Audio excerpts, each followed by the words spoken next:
فرمایا کرتے تھے قیامت میں جو ہم نے حضور کی تلاش کرنی ہے تو بچنا ہے، تو دنیا میں کیوں نہ نبی پاک کی غلامی میں آ جائیں۔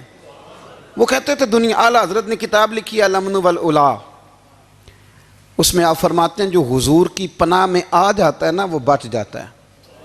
اللہ کرے آپ کو سمجھ آئے میری بات کی۔ جو حضور کی پناہ میں آ جاتا ہے وہ، جو دنیا دار رہتا ہے، مالدار رہتا ہے، حضور کی پناہ میں نہیں آتا وہ بے سکون رہتا ہے۔ فرماتے ہیں یہاں دنیا میں بھی حضور کی پناہ میں آ جاؤ، آج لے ان کی پناہ۔ اور آج دلیل آپ نے ابن ماجہ کی حدیث لکھی ہے، حضرت تمیم داری حدیث کے راوی ہیں، اعلیٰ حضرت نے لکھی ہے، فرماتے ہیں جو حضور کی پناہ میں آیا بچ گیا۔ دلیل دیتے ہیں، فرمایا انسان جانور بھی آتے تھے تو بچ جاتے تھے۔ حضرت تمیم داری رضی اللہ تعالیٰ عنہ فرماتے ہیں کہ ہم کھڑے تھے، ایک اونٹ دوڑتا ہوا آیا، نبی کریم صلی اللہ علیہ وسلم کے پہلے اس نے قدموں پہ سجدے کیے۔ صحابہ کہنے لگے حضور ہمیں بھی اجازت دیں، فرمایا وہ تو بے زبان ہے، اسے تو پتہ کوئی نہیں، پیش نظر ہے وہ نو بہار، سجدے کو دل ہے بے قرار، روکیے سر کو روکیے یہی تو امتحان ہے۔ فرمایا اسے کیا پتا، تم تو مکلف ہو شریعت کے، تمہیں اجازت نہیں ہے۔ اور اعلیٰ حضرت نے 2 ٹوک لکھا ہے، فرمایا سوائے خدا کے کسی کو تعظیمی سجدہ بھی حرام ہے، یہ نوٹ کر لیں میری بات۔ اور اعلیٰ حضرت نے فتاوی رضویہ میں لکھا ہے کسی قبر پہ جاؤ تو 4 ہاتھ دور کھڑے رہو۔ اللہ کرے آپ کو سمجھ آئے، کتنے ہاتھ؟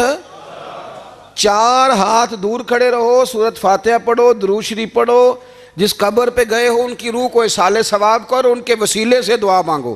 اعلیٰ حضرت فرماتے ہیں قبر کو سجدہ بالاتفاق حرام ہے، طواف قبر کا کرنا بالاتفاق حرام ہے، بوسہ لینے میں اختلاف ہے کہ جائز ہے کہ ناجائز ہے، لیکن بوسے سے بھی چونکہ شک پڑتا ہے تو فرماتے ہیں احمد رضا کی رائے یہ ہے کہ بوسہ لینے سے بھی بچا جائے۔ وہ آ گیا تو اس سے اگلی باتیں کرتا ہے، بس خاموش رہ، باادب رہ اور پیچھے رہ۔ تو حضرت تمیم داری کہتے ہیں یہ حدیث اعلیٰ حضرت نے لکھی ہے الامن والعلا میں، فرماتے ہیں کہ اونٹ نے پہلے سجدہ کیا، قدم چومے، پھر اس نے حضور کے کان میں کوئی بات کہی۔ روزے دے دوالے نے غلامہ دیاں ٹولیاں، ایک پہ سن دے کروڑاں دیاں بولیاں، یعنی اونٹ نے بات کی تو حضور نے وہ بھی سن لی۔ اعلیٰ حضرت کہتے ہیں جو پناہ میں آتا ہے بچ جاتا ہے۔ کہتے ہیں رسول کریم نے نا اونٹ کی پشت پہ ہاتھ پھیرا اور اللہ کے محبوب فرمانے لگے فکر نہ کر، اب تو آ گیا ہے نا تو جیسے تو کہے گا ویسے ہی ہو جائے گا، جیسے تو کہے گا ویسے ہی۔ ابن ماجہ میں موجود ہے، پر میں چونکہ فاضل بریلوی رحمۃ اللہ علیہ کی کتاب سے پیش کر رہا ہوں الامن والعلا سے، تو میں اسی انداز میں پیش کر رہا ہوں جس انداز میں وہاں ہے۔ حضرت تمیم داری کہتے ہیں کہ ہماری سمجھ میں بات کوئی نہ آئی، تھوڑی دیر گزری تو کچھ لوگوں نے ہاتھوں میں رسیاں پکڑی ہیں، خنجر پکڑے ہیں، دوڑے آئے، یا رسول اللہ یہ ہمارا اونٹ ہے۔ حضرت تمیم داری کہتے ہیں میں نے دیکھا کہ جب وہ آ گئے نا خنجر لے کے تو اونٹ حضور کے پیچھے چھپ گیا۔ آج لے ان کی پناہ، آج مدد مانگ ان سے، وہ حضور کے پیچھے چھپ گیا۔ تو کہتے ہیں کہ نبی کریم صلی اللہ تعالیٰ علیہ وسلم نے فرمایا کیا مسئلہ ہے بھائی؟ یا رسول اللہ ہمارا اونٹ ہے، ذبح کرنے لگے تھے دوڑا ہے۔ تو حضور فرمانے لگے وہ تو تمہاری شکایت کر رہا ہے۔ وہ کہتا ہے یا رسول اللہ میں نے برسوں ان کی نوکری کی، برسوں میں نے بڑی نوکری کی۔ صحیح کہتا ہے یا رسول اللہ؟ ٹھیک کہتا ہے حضور، اب بوڑھا ہو گیا ہوں، تھوڑا زیادہ بوجھ نہیں اٹھا سکتا تو مجھے ذبح کر کے کھانا چاہتے ہیں، میں مرنا نہیں چاہتا۔ نبی کریم فرمانے لگے اچھے لوگ یہ صلہ دیتے ہیں؟ انہوں نے عرض کی حضور آپ حکم کر دیں، ہم اس کو چھوڑ دیتے ہیں یا رسول اللہ، نہیں ذبح کریں گے، خدمت کریں گے۔ حضور فرمانے لگے نہیں، اب میرے پاس آیا ہے نا، اب میں نے واپس نہیں کرنا، آج ہو گیا ہے، آج لے ان کی پناہ، آج مدد مانگ ان سے، آج ہو گیا یا رسول اللہ پھر رکھ لیں۔ حضور نے فرمایا نہیں بھائی پیسے بتاؤ کتنے؟ یا رسول اللہ نہیں کچھ نہیں۔ نبی کریم علیہ السلام نے فرمایا نہیں، بتاؤ کتنے، بتاؤ کتنے؟ انہوں نے کہا حضور ایک دفعہ ریٹ لگایا تھا تو 100 دینار لگا تھا۔ حضور نے فرمایا بلال دے دو 100 دینار، 100 دینار دے دیا۔ اعلیٰ حضرت فرماتے ہیں دیکھو ان کی پناہ میں آنے کی برکتیں کتنی ہیں۔ ان سے کہا تم جاؤ، وہ چلے گئے۔ حضور نے پشت پہ ہاتھ پھیرا، فرمایا جا تو آزاد ہے۔ حضرت تمیم داری کہتے ہیں وہ پہلے گیا پھر پلٹ کے آیا، اس نے نبی پاک کے کان میں کو بات کی، کئی باتیں کی، پر میں ایک بات کرتا ہوں، کئی باتیں کی، ایک بات کی تو حضور رو پڑے۔ اونٹ چلا گیا. ہم نے عرض کی حضور یہ کیا کہہ گیا ہے؟ تو محبوب فرمانے لگے یہ کہہ گیا یا رسول اللہ جس طرح آپ نے مجھے چھری سے بچایا ہے میں دعا کرتا ہوں اللہ آپ کی امت کو جہنم سے محفوظ فرمائے. اللہ جہنم سے بچائے آپ کی امت کو، اس طرح مجھے چھری سے آپ نے محفوظ کیا. اعلیٰ حضرت فرماتے ہیں کن چکروں میں پڑے ہوئے ہو، کن چکروں میں؟ پیسوں کی پناہ لیتے ہو، عہدوں کے پیچھے چھپتے ہو، دولت کے پیچھے چھپتے ہو، تعلقات کے پیچھے چھپتے ہو. فرمایا مصیبت آئے گی تو یہ سارے ہٹ جائیں گے.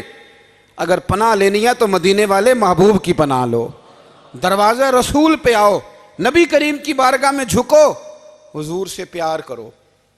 اعلیٰ حضرت فرماتے ہیں محبوب کا ادب کرو، رسول اللہ کی غلامی کرو.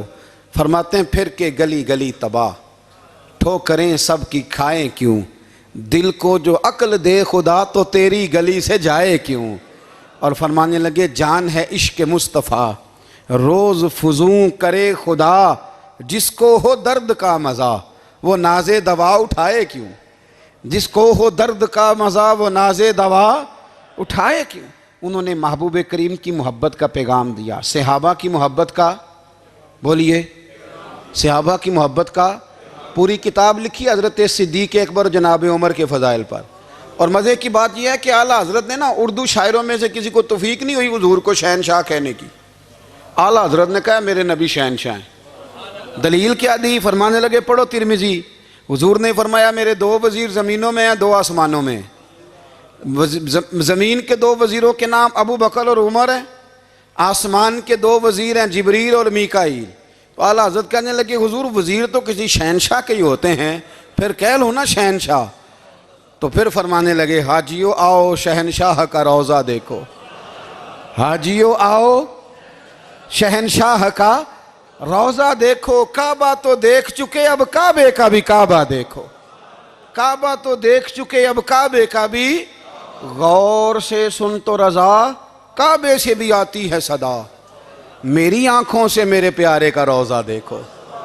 اعلیٰ حضرت نے ساری زندگی اور صحابہ کرام کی بات کی، اہل بیت کی بات کی، اولیاء کی بات کی، صوفیاء کی بات کی، دفاع کیا سب کا، سب کے شانوں میں لکھا، امت کو بتلایا کہ اپنے بزرگوں سے جڑے رہو گے تو بچے رہو گے. اعلیٰ حضرت نے طنز کرنے سے، تنقید کرنے سے، بلا وجہ غلطیاں نکالنے سے اور ایک دوسرے پر لان تان کرنے سے ہمیں بچنے کو کہا. اعلیٰ حضرت فرماتے ہیں کوئی علم اگر آ جائے نا تو اس کا معنی یہ نہیں کہ سب کو جاہل سمجھ لینا چاہیے. سمجھ آ رہی ہے میری بات کی؟ ہم جس شعبے میں بھی ہوتے ہیں نا سامنے والے کو ان پڑھ ہی سمجھتے ہیں. مولویوں کے بارے میں بعض لوگوں کا خیال ہے کہ یہ پتہ نہیں کون سی مخلوق ہے، ان کو کیا پتہ دنیا داری کا. میں صحیح کہہ رہا ہوں. اسی طرح جو میرے شعبے سے تعلق رکھنے والے لوگ ہیں وہ کہتے ہیں شاید سارے تاجر 2 نمبر طریقے سے ہی مال کماتے ہیں. یہ ہو نہیں سکتا، ایسا ہو نہیں سکتا. ہمیں نا دوسروں کی اہمیت کی خبر رکھنی چاہیے. ہم ایک دوسرے سے پیار، ہم طنز کرتے ہیں، تنقید کرتے ہیں. فاضل بریلوی منع کرتے تھے. آپ فرماتے ہیں یہ طریقہ درست. ہم جب غلطیاں نکالنے پہ جاتے ہیں تو معاذ اللہ اتنا اوپر بن جاتے ہیں کہ معاذ اللہ ثم معاذ اللہ اللہ رسول تک پہنچ جاتے ہیں. اعلیٰ حضرت کے زمانے میں ایک شخص نے کہہ دیا نبی پاک کا خیال آئے تو نماز ٹوٹ جاتی ہے. عقل ہے نا جی، جہاں مرضی لے جاؤ. وہ کہنے لگا جی میں نے خالص اللہ کے لیے پڑھنی ہے نا فلسفہ عجیب. نبی پاک کا خیال آئے تو نماز. اعلیٰ حضرت فرمانے لگے تو بڑا ہی پاگل ہے. جب تو کہے گا السلام علیکہ ایھا النبی خیال آئے گا کہ نہیں؟ فرمانے لگے تو بڑا ہی نادان ہے. جب تو کہے گا اللہم صلی علی محمد وعلی خیال آیا کہ نہیں آیا؟ فرمانے لگے تو نبی پاک کی بات کرتا ہے، نماز میں تو ابا اماں کا بھی خیال آتا ہے. ربنا اغفر لی والدیّ. فرمانے لگے ربے کے خیال سے نہیں ٹوٹتی تو مدینے والے کے خیال سے کیسے ٹوٹ گئی؟ فرمانے لگے بڑا ہی بیوقوف ہے تو. اعلیٰ حضرت فرمانے لگے تو کہتا ہے حضور کا خیال آئے تو ٹوٹ جاتی ہے. فرمانے لگے جب تک حضور کا خیال آئے نہ نماز ہوتی نہیں. جب تک حضور کا خیال نہ آئے نماز ہوتی نہیں، سوال ہی نہیں پیدا ہوتا. لوگوں نے کہا جناب وہ کس طرح؟ تو اعلیٰ حضرت فرمانے لگے اللہ نے کہا قرآن میں واقعی الصلاۃ نماز پڑھو. یہ نہیں بتایا کتنی پڑھنی ہے، اور یہ بھی نہیں بتایا فجر کی کتنی پڑھنی ہے، یہ بھی نہیں بتایا ظہر کی، یہ بھی نہیں بتایا قیام کیسے کرنا ہے، ہمیں یہ بھی نہیں بتایا رکوع کیسے کرنا ہے. ہمیں پتہ کیسے پتہ چلا؟ جب صحابہ نے کہا نا رب کہتا ہے نماز پڑھیں تو کیسے پڑھیں، تو حضور فرمانے لگے سلو کما رأیتمونی اصلی، نماز اس طرح پڑھو کرو جس طرح مجھے پڑھتے ہوئے دیکھتے ہو۔ تو کہا یہ تو کیسی عجیب بات کر رہا ہے کہ نبی کریم صلی اللہ علیہ وسلم کا خیال آئے۔ اور پھر بڑی مزیدار بات، ایک شخص نے اعلیٰ حضرت سے آ کے نا، اس زمانے میں نا ایک آریہ مذہب ہوتا تھا، اب اللہ کا شکر ہے وہ کوئی نہیں، اب ویسے جو بڑے نئے نئے مذہب نکل آئے ہیں، جو آدمی جتنا پڑھ جاتا ہے معاذ اللہ وہ ایک نئی بات ہی شروع کر دیتا ہے، اور جو انوکھی بات کرے اس کے پیچھے رش بھی زیادہ ہو جاتا ہے، سٹائل ذرا ہٹ کے ہو نا جی تو ذرا ماحول جلدی بن جاتا ہے۔ تو وہ آریہ مذہب تھا، تو وہ ایک آریہ آ گیا اعلیٰ حضرت کے پاس، آ کے کہنے لگا کہ فرض کی اہمیت زیادہ ہے کہ سنت کی؟ تو اعلیٰ حضرت فرمانے لگے بھئی اہمیت تو فرض کی زیادہ ہے۔ تو کہنے لگے آپ کا وضو تو پھر سنت سے شروع ہوتا ہے، وضو میں پہلا فرض ہے منہ دھونا، اور آپ سب سے پہلے ہاتھ دھوتے ہیں، یہ بھی سنت، ناک میں پانی ڈالنا یہ بھی، کلی کرنا یہ بھی۔ میری بات کی سمجھ آ رہی ہے؟ اس نے کہا یہ آپ عجیب لوگ ہیں، فرض اگر بڑا ہے تو پہلے فرض ہونا چاہیے تھا۔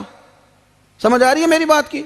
لوگ دین پر بڑے بڑے مختلف اعتراضات کرتے ہیں نا، اس نے کہا جی پہلے ہونا چاہیے تھا فرض، تو منہ دھونا فرض ہے، آپ نے گھٹنوں تک ہاتھ دھوئے، اب یہ جو آپ نے ہاتھ دھو یہ بھی سنت، کلی کری تو وہ بھی سنت، ناک میں پانی ڈالا تو وہ بھی سنت، تو آپ تو چوتھے نمبر پہ فرض ادا کر رہے۔ تو اعلیٰ حضرت فرمانے لگے تم اصل میں محبوب کا غلام نہیں نا، ہاں تجھے کیا پتا ہو یہ بات کیا ہے، تو بیٹھ جا ہم سے سن، ہم تجھے بتاتے ہیں۔ اس نے کہا جی کیا مطلب؟ فرمانے لگے یہ محبوب جو ہے نا ہمارے، یہ ہمیں بڑی جگہوں سے بچاتے ہیں، یہ بچا بچا کے فرائض تک لے جاتے ہیں۔ کیا مطلب؟ کہنے لگے حضور نے ہمیں کہا ہے کہ پہلے نا ہاتھ دھو لو، پتہ چل جائے پانی زیادہ گرم تو نہیں، منہ جالی نہ جائے، پہلے نا دیکھ لو۔ فرمایا پھر ناک میں ڈال کے پتہ کرا لو کہ اس میں سے بدبو تو نہیں آتی، سنت بھی ادا ہو گئی، پتہ بھی چل گیا بو تو نہیں آ رہی۔ اور فرمایا پھر منہ میں ڈال کے چکھ لو کہ بد ذائقہ تو نہیں۔ اب یہ 3 سنتیں ادا کر کے تم فرض ادا کرو گے تو اللہ بھی راضی ہوگا، اللہ کے رسول بھی راضی ہوں گے۔ اعلیٰ حضرت رحمت اللہ علیہ نے اس ترتیب سے دین کی تشریحات فرمائیں، اس مزے سے دین سمجھایا، اور ان کو نہ سمجھانا بڑا ہوتا تھا۔ چونکہ میرا پسندیدہ موضوع ہے اعلیٰ حضرت پہ بات کرنا، اب میں مطلب کون سی بات چھیڑوں اور کون سی چھوڑوں، آپ ذرا غور کریں۔ ان کو نا بات منوانی بھی آتی تھی۔ اعلیٰ حضرت کا فتویٰ ہے کہ جمعے کی دوسری اذان جو ہے نا وہ خطیب کے سامنے کھڑے ہو کے نہیں دینی چاہیے، باہر دروازے پہ دینی چاہیے۔ اعلیٰ حضرت رحمت اللہ علیہ نا جبل پور چلے گئے، سفر تھا، وہاں آپ کے 2 خلفاء تھے، باپ بیٹا، مولانا عبدالسلام بھی خلیفہ تھے، مفتی برہان اللہ ان کے بیٹے وہ بھی خلیفہ تھے۔ فاضل بریلوی جب وہاں پہنچے نا، عالم وہ نہیں ہوتا کہ جو بات لچھے دار تقریر کر کے تو گزر جائے، عالم وہ ہوتا ہے جس کو بات کرنی بھی آتی ہو اور ذہن میں اتارنی بھی آتی ہو، وہ شخص ہے جو پختہ علم رکھتا ہو، اسے پتا ہو کہ کس حکمت کے ساتھ لوگوں کو بات سمجھانی ہے۔ کلم الناس علی قدر عقولہم، اگرچہ مدرسین کی بھی بڑی بات ہے لیکن ٹھہر کر طریقے سے پیار سے ہمارے بزرگ سمجھاتے تھے۔ اعلیٰ حضرت سے وہاں کسی نے پوچھا جی جمعے کی دوسری اذان کہاں پڑھنی چاہیے؟ تو اعلیٰ حضرت فرمانے لگے باہر پڑھنی چاہیے۔ آپ نے وہ فتویٰ دے دیا، وہاں جناب لڑائی شروع ہو گئی، وہاں لوگوں نے کہہ دیا جناب ہمارے ہاں 40 سال سے ہو رہی ہے، کسی نے کہا 35 سال سے۔ اعلیٰ حضرت فرمانے لگے دین تجربے سے نہیں آتا، دین علم سے آتا ہے، یعنی 40 سال تجربہ ہو گیا تو اس کا مطلب ہے آپ عالم ہو گئے، دین کا تعلق تجربے سے وہ علم سے ہے۔ وہ بحث ہو گئی۔ اعلیٰ حضرت نا انگریز کی عدالت نہیں جاتے تھے، فرماتے تھے عدالت تو وہ ہوتی ہے جہاں عدل ہوتا ہے، آپ اس کو کچہری کہتے تھے، عدالت کہتے ہی نہیں تھے، اور کبھی گئے ہی نہیں تھے۔ انہوں نے مقدمہ کرا دیا اعلیٰ حضرت پہ، پرچہ کٹوا دیا جی مولانا نے فساد کرا دیا۔ اب وہ جج مسلمان تھا، اس نے ریڈ کر لیا، وہ جو نائب قاصد نہیں، وہ ادری جس کو کہتے ہیں آوازیں دیتا ہے، فلاں بن فلاں حاضر ہو، وہ اعلیٰ حضرت کا مرید تھا۔ آپ نے اسے بلا کے نا تو ساری بات سمجھا دی، وہ سمجھ گیا کرنا کیا ہے۔ جب باری آئی نا اعلیٰ حضرت کی تو جج صاحب نے کیس پہلے پڑھ لیا تھا کہ یہ مسئلہ ہے، مولانا کہتے ہیں اذان باہر پڑھو تو کچھ لوگ کہتے ہیں سامنے پڑھنی چاہیے۔ اس نے کہا بھی بلاؤ مولانا رضا علی خان ولد نقی علی خان۔ وہ کہنے لگا کھڑا ہو کے نا جج کے سامنے، کانوں میں دونوں بالکل جج کے آواز دینی تھی نا باہر جا کے، تو جج صاحب کے سامنے جج صاحب کی طرف منہ کر کے کہنے لگا مولانا رضا علی خان ولد نقی علی خان حاضر ہو. اور جج کہنے لگا بیوقوف باہر جا کے کہنے لگے یہی تو میرے پیر کہتے ہیں, یہی تو وہ فرماتے ہیں کہ خطیب تو آیا بیٹھا جمعہ پڑھانے, وہ تو آیا ہوا ہے, باہر جا کے کہے جو نہیں آئے انہیں بھی پتہ چل جائے کہ جمعہ پڑھنا ہے, یہی تو وہ کہتے ہیں. وہ جج کہنے لگا مولانا کو آنے کی ضرورت نہیں, وہ جو بھی کہہ رہے ہیں ٹھیک ہی کہہ رہے ہیں, وہ ٹھیک کہہ رہے ہیں جو بھی کہہ رہے ہیں. انہوں نے فکری طور پر لوگوں کی تربیت کی, انہیں بات سمجھانے. ایک مولانا نے کہہ دیا کہ نبی پاک صلی اللہ علیہ وسلم کو تو غیب کا علم ہی نہیں, تو اعلیٰ حضرت فرمانے لگے تو بتا اگر نہ ہو حضور کو غیب کا علم تو تیرا کیا فائدہ ہے. سوچنے کی بات ہے نا بھائی, کوئی اختلاف نہیں, لیکن کسی کا کیا نقصان ہے اگر اللہ اپنے نبی کو غیب کے خزانوں کی چابیاں دے, ہے کسی کا نقصان؟ عجیب فلسفہ ہے نا. میں سفر کرتا رہتا ہوں تو بچے میپ لگا لیتے ہیں, اس کو غیب ہے کدھر جانا ہے کدھر نہیں جانا, لے جاتا ہے کہ نہیں, لیفٹ ہو جاؤ رائٹ ہو جاؤ, کس نے بتایا اسے؟ اس کی بات ماننا اسلام کے کفر. اللہ اکبر, الجھ گئی نا بات. پھر وہ بتاتا ہے کہ آپ 5 گھنٹے 4 منٹ میں فلان جگہ پہنچ جائیں گے, تو اتنی دیر میں بندہ پہنچ جاتا ہے این ٹائم پہ. تو یہ بات ماننا اسلام کے کفر. لیکن مجھے افسوس اس بات کا ہے کہ ڈاکٹر کا الٹرا ساؤنڈ ماننے والے, میپ کی باتیں ماننے والے, کل اتنے بجے بارش ہو جائے گی یہ ماننے والے, اگر کہا جائے کہ رسول پاک نے یہ غیب کی خبر دی ہے تو لوگ اڑ جاتے ہیں. اعلیٰ حضرت فرماتے ہیں یوں نہ کرو جسے کوئی سائنسدان پڑھائے, اگر وہ بہت ساری باتیں بتا سکتا ہے تو جسے رب رحمان پڑھائے. الرحمن علم القرآن خلق الانسان. میں تم بات ہی نہیں مانتے. فاضل بریلوی نے الدولت المکیہ پوری کتاب لکھی ہے, اور آپ فرماتے ہیں اللہ نے سب سے زیادہ غیب کی خزانوں کی چابیاں اپنے نبی کو عطا فرمائی ہے. تو آپ نے ہر محاذ پر حضور کی شانیں بیان فرمائی, نبی پاک کی عظمتوں کے تذکرے کیے. آپ نے فرمایا کہ اولیاء اللہ صوفیہ بزرگ ان پر تنقید نہ کرو. ہمارا نا آج مزاج بن گیا ہے, میں اکثر کہتا ہوں کہ لوگوں کا ذائقہ خراب ہو گیا ہے. یہ جو لوگ کہتے ہیں نا نماز میں دل نہیں لگتا, محفل میں سرور نہیں آتا, ہم جب اینک تنقید کی لگا کے جاتے ہیں تو کیسے مزہ آئے گا جب ہم سامنے والے کو اچھا ہی نہیں سمجھ رہے. سب سے اچھے ہم خود ہیں. میں اکثر کہا کرتا ہوں کہ جب تک ہم تھوڑا سا نیچے بیٹھ کے اوپر نہیں نہ دیکھتے, بندے ہمیں بڑے نظر نہیں آئیں گے, چھوٹے چھوٹے نظر آئیں گے. ہم ہمیشہ اوپر کھڑے ہو کے نیچے دیکھتے ہیں. مہربانی فرمائیں. بڑی شاندار بات لکھی اعلیٰ حضرت بریلوی نے ملفوظات شریف میں. آپ فرماتے ہیں 2 بڑے زبردست قاری تھے. تلفظ اچھا ہی ہونا چاہیے, لیکن اس کا یہ مطلب نہیں کہ پھر آپ سب پہ تنقید ہی کرتے رہیں. اعلیٰ حضرت فرماتے 2 قاریوں نے نا ایک بزرگ کے پیچھے نماز پڑھی, تو ان کے نا کچھ قواعد مستحب, کچھ قواعد ٹھیک نہیں تھے. تو کہنے لگے شہرت تو بڑی سنی تھی پر بابے کو تو قرآن بھی صحیح نہیں پڑھنا آتا. یہ اعلیٰ حضرت نے لکھا ہے, چھوڑو جو یہ بھی کو بلی ہے. فرماتے ہیں بس مستحب قواعد ٹھیک نہیں تھے, جو چیزیں ضروری ہیں وہ ٹھیک پڑھتے تھے بابا جی. اب ان دونوں نے تنقید کی دل میں, اور باہر نکل گئے ایک دوسرے سے کہنے لگے یار کتنا سوچ کے آئے تھے پر یہ تو قرآن پاک بھی ٹھیک نہیں پڑھتے. اب موسم تھا تھوڑا سا ایسے ہی, معتدل موسم تھا, نہ زیادہ گرمی تھی نہ زیادہ سردی تھی. قریب ایک جھیل تھی, کپڑے اتارے, تہمتیں باندھی اور جھیل میں گھس گئے نہانے کے لیے. ایک شیر آیا تو کپڑے اٹھا کے لے گیا. اب بندہ پانی میں کتنی کو دیر رہ سکتا ہے, موسم بھی معتدل تھا, بڑی گرمی میں بھی بندہ زیادہ نہیں رہ سکتا. ٹھٹھرنے لگے, پریشان ہو گئے, کانپنے لگے, جائیں تو کدھر جائیں, بڑے پریشان. اب شیر بیٹھا ہے سامنے اور پہاڑی کے اوپر وہ بیٹھا کپڑے لے کے. اعلیٰ حضرت فاضل بریلوی رحمۃ اللہ تعالیٰ علیہ فرماتے ہیں کسی نے جا کے بزرگوں کو بتایا کہ وہ آپ کے مہمانوں کے کپڑے لے گیا شیر. تو ٹھٹھر رہے.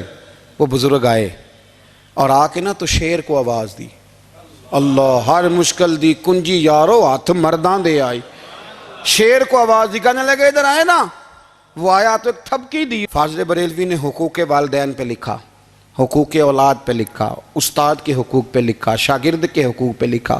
اعلیٰ حضرت نے پڑوسیوں کے حقوق پہ لکھا. فاضل بریلوی رحمۃ اللہ نے پیر اور مرید کے حقوق پہ لکھا. اعلیٰ حضرت نے شرطیں بیان کی مرید کس کا ہونا ہے, شرائط. فرمایا سب سے پہلے 4 شرطیں دیکھو پھر بیعت کرنا. پہلی بات یہ کہ وہ بندہ اتنا عالم ہے کہ ضرورت کے مسئلے بتا سکے, جاہل کی بیعت جائز نہیں.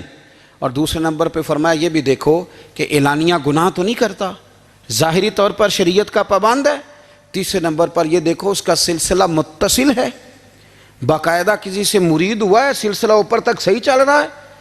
اور فرمایا چوتھا یہ ضرور یاد رکھنا کہ خلیفہ مجاز ہو، کسی شیخ کامل نے اسے اجازت بھی اپنی مرضی سے نہ بن کے بیٹھ گیا ہو کہ مجھے تویز مل گئے ہیں، یہ نہ ہو۔ فرمایا ان چیزوں کو دیکھو اور پھر پوری پابندیاں لگائیں۔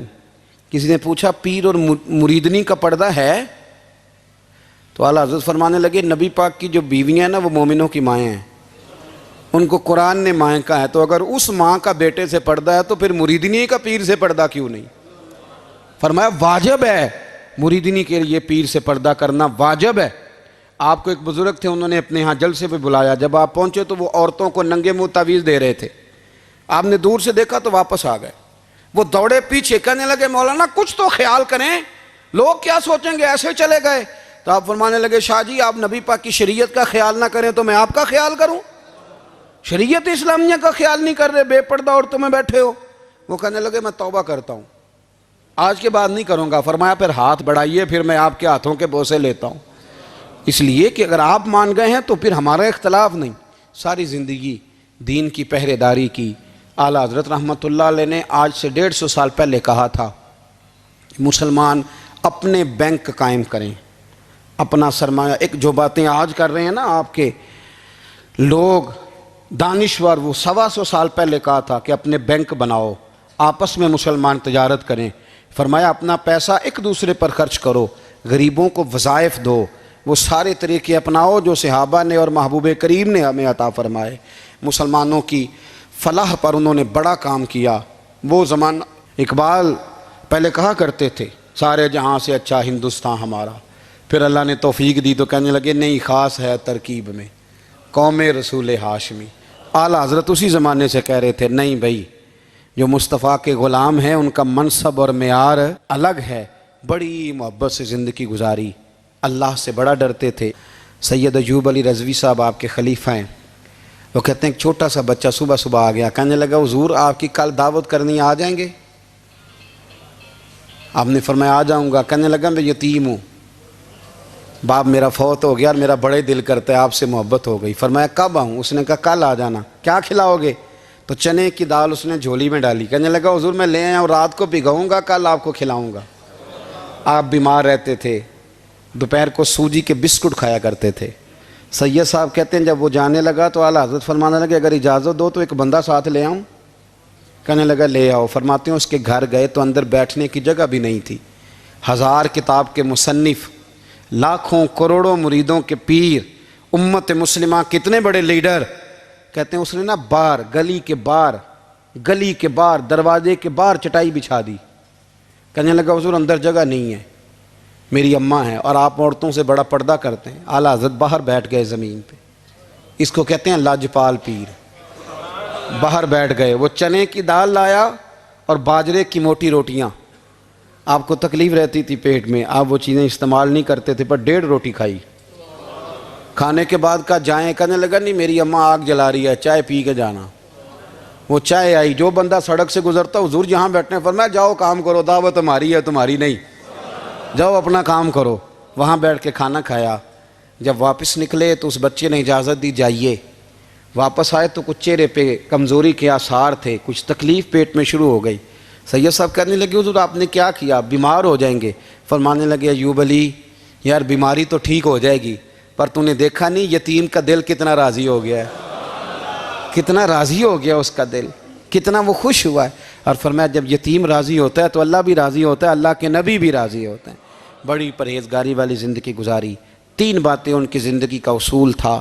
ایک فرماتے تھے تمسک بالدین کرو، مضبوطی کے ساتھ دین کو پکڑ لو، اور دوسرا فرماتے تھے جو اللہ رسول کے دشمن ہیں ان سے ہمیشہ بچو، جو ذرا بھی کہیں بے ادبی کرے اس سے پرہیز کرو، اور تیسرے نمبر پہ فرماتے تھے اگر سکھی جینا چاہتے ہو تو عشق رسول میں جینا سیکھو، ورنہ دنیا سے تو پیار ہو ہی جائے گا، دولت سے تو ہو ہی جائے گا، محبوب سے کرو گے تو زندگی سکھی ہو جائے گی۔ اللہ ہمیں ان کے فیضان سے فیض یاب فرمائے۔ لوگ سمجھتے ہیں کہ خالی آپ باتیں کریں گے اور خالی دلیلیں دیں گے، اور یارو یہ جو غلامی ہے نا، غلامی، مولانا امجد علی صاحب اعظمی رحمۃ اللہ علیہ فرماتے ہیں یکدم اعلیٰ حضرت کا دروازہ کھلا، یہ بھی میرے اعلیٰ حضرت کی زندگی ہے، اسے بھی دیکھو، یکدم دروازہ کھلا،